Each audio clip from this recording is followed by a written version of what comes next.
Good morning.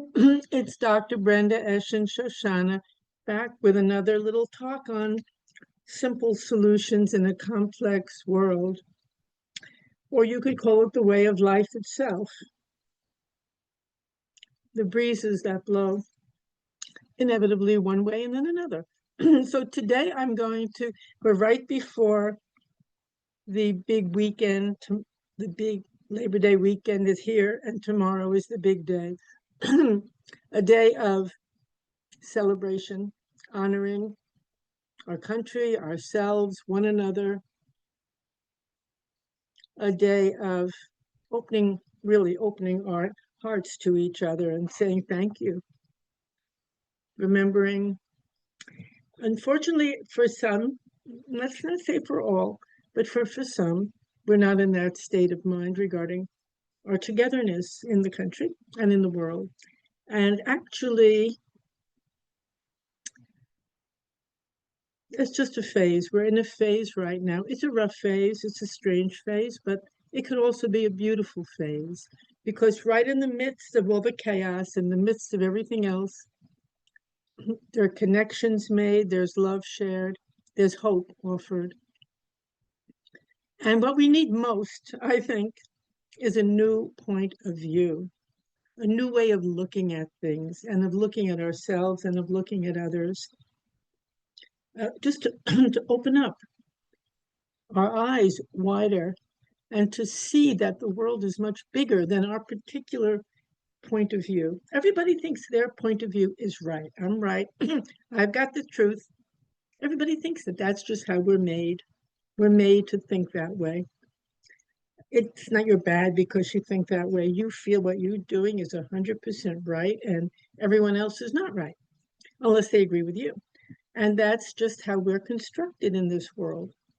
And in order to grow, like a little baby grows out of kindergarten to first grade, second grade, on, they grow to high school, college, beyond that.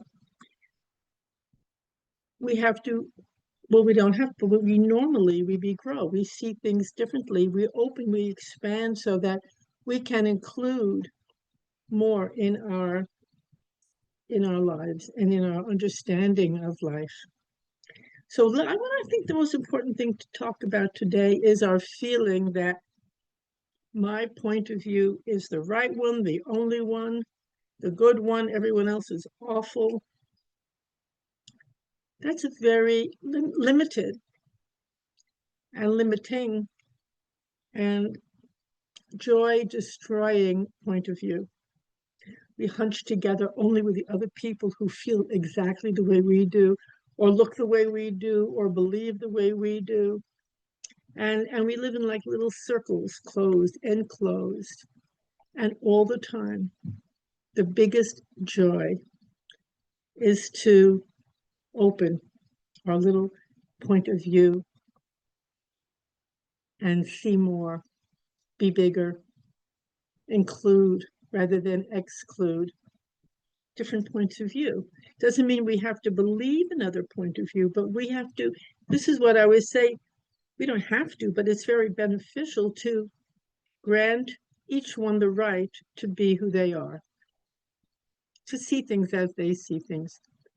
Doesn't mean they don't love us, doesn't mean they're not our friends, unless, of course, they're becoming harmful and destructive. That's a whole other situation. I'm not saying that doesn't have to be handled. It does. We can't let ourselves be harmed. And we don't want to harm others either. But what I'm addressing right now is a willingness to embrace life as it is. That's a very powerful willingness. It's incredible because it lifts your own heart so much and what you're capable of seeing so much and understanding and what you're capable of giving and helping others as well. Actually, the biggest gift you can give anyone is to accept them just as they are, grant them the right to be who they are, not want to judge them, fix them, change them, keep them away. Just get to know them. as they are, not as you are. When we get to know others, we're figuring, how similar are they to me? Are they like me? Do they fulfill my expectations? Blah, blah, blah, all that. Or that's not a friendship anymore. That's a that's something else. You don't even know the person.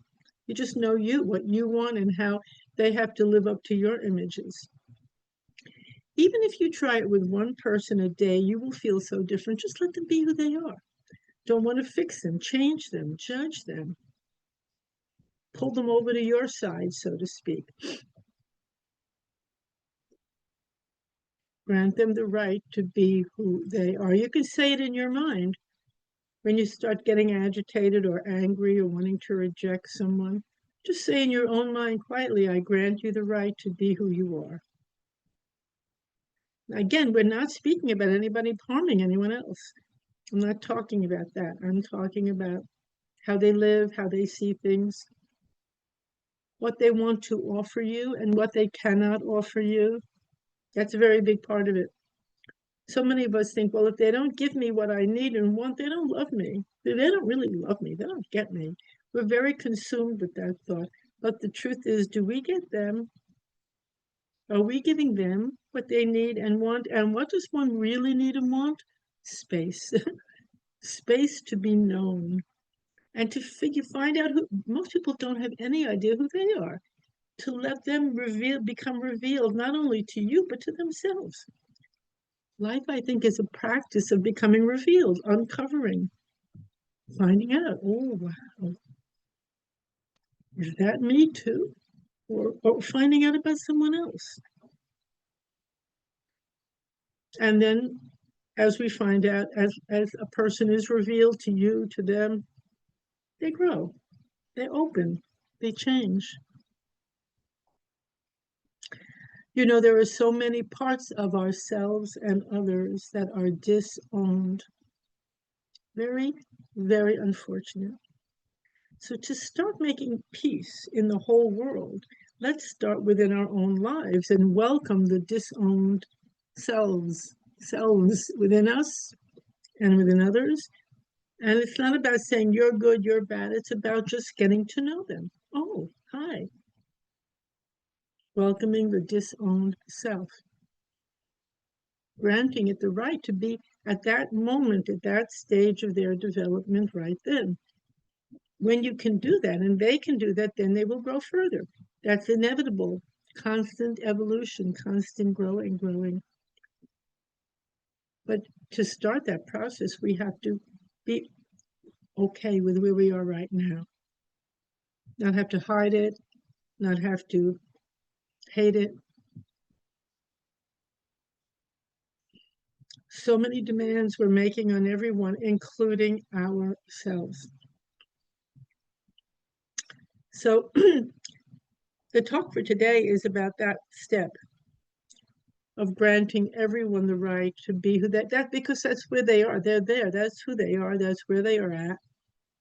Oh, you know, there's a wonderful, wonderful little story, a Zen story by about a great master named Hakuin Zenji. This is a great story, and I think it fits right in.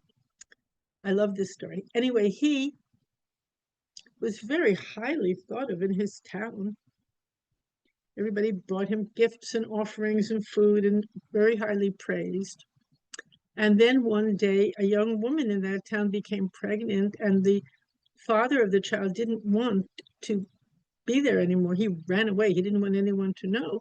And here she was going to have a baby. So she said, oh, well, Hakuin is the father of the baby because she wanted that baby to be well cared for. But the townspeople couldn't believe it. They said, what?